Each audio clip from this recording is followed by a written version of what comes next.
Lifetime value of a customer. It was discussed a little bit earlier in the day. Who really understands what lifetime value is? One way to work it out, let's say I've got a computer store and I sell my computer for $2,500 and my profit is $500 per computer. That profit is $500. How often do you think people on average would buy a new computer? 2 or 3 years. For the exercise, let's say every 2 years, the average lifetime is everyone buys a computer every 2 years. If you bought your computer from a computer store and they marketed to you effectively at buying all the consumables, did a good job, would you go back and buy your consumables, or would you go to Harvey Norman's and Dick Smith's or wherever else you go? Most people buy a computer and they go to Harvey Norman to buy or Officeworks to buy the consumables. Dumb mistake. Okay, from the computer store owner's place. Okay. Year one. Okay. You buy a computer off me today, it's year one. I know my profit margin is $500, but if I apply direct marketing techniques like I'm teaching you today and get your details and market to you and offer you an incentive to come and buy from me, how easy is it to spend $300 a year on consumables? Ridiculously easy. So let's keep it a low figure, just so that you understand what this is. I'm going to tell you that my average customer stays with me for 10 years. Okay, that can change. You may have a business where your customers stay with you for 2 years on average, 5 years, 3 years, 7, 15. You know, only you can answer that one. But for the exercise, 10 years, we buy a computer every 2 years.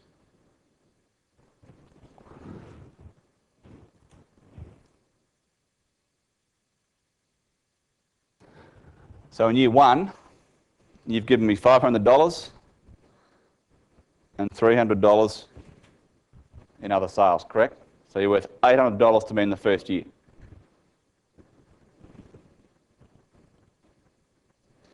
In year two, you're not buying a computer, are you? What are you giving me? $300.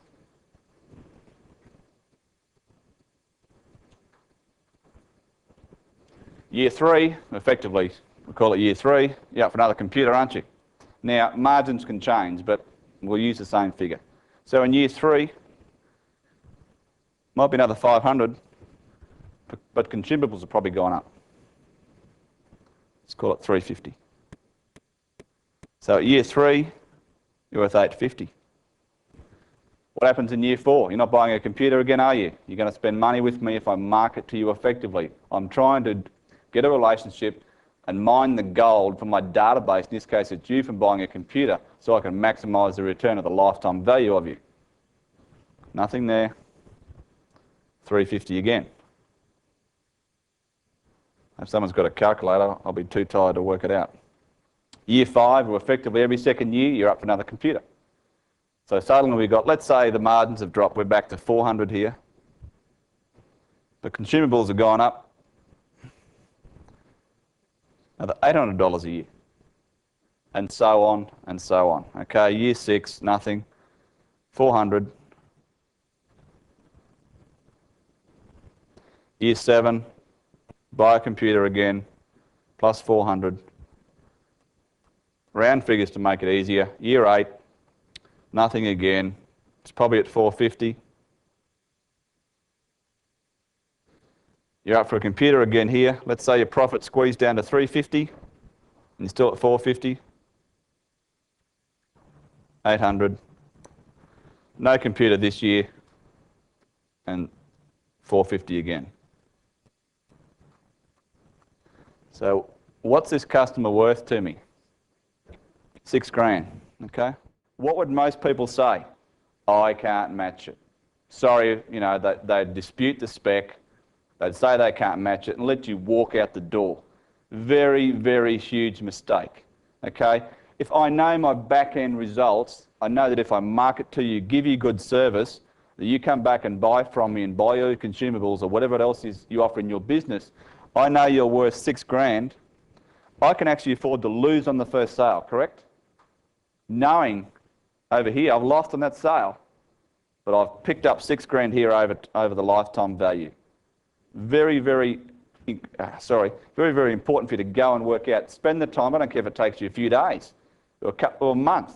Work the figure out. You may have different products or different types of customers. You may have business customers and consumable household customers. You have two different lifetime values. But when you know that figure and you're armed with that figure, the next person that walks into your business or comes to your website and you know what they're worth, what are you prepared to do to get them to come into your business?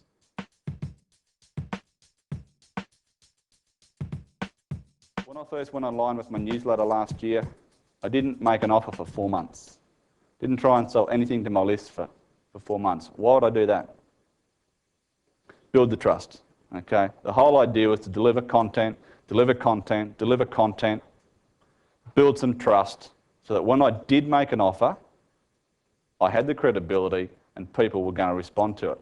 The one thing I'd make a very valid rule, I will not offer anything to my list unless I've bought the product or service and know that it's good, or I've at least researched it if I haven't purchased it.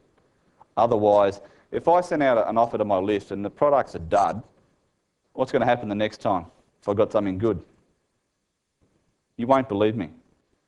Same thing with your business, with your online business. Okay? Make it believable, make it good, and give people a reason that when you do send something, you do recommend something, that they at least have a look.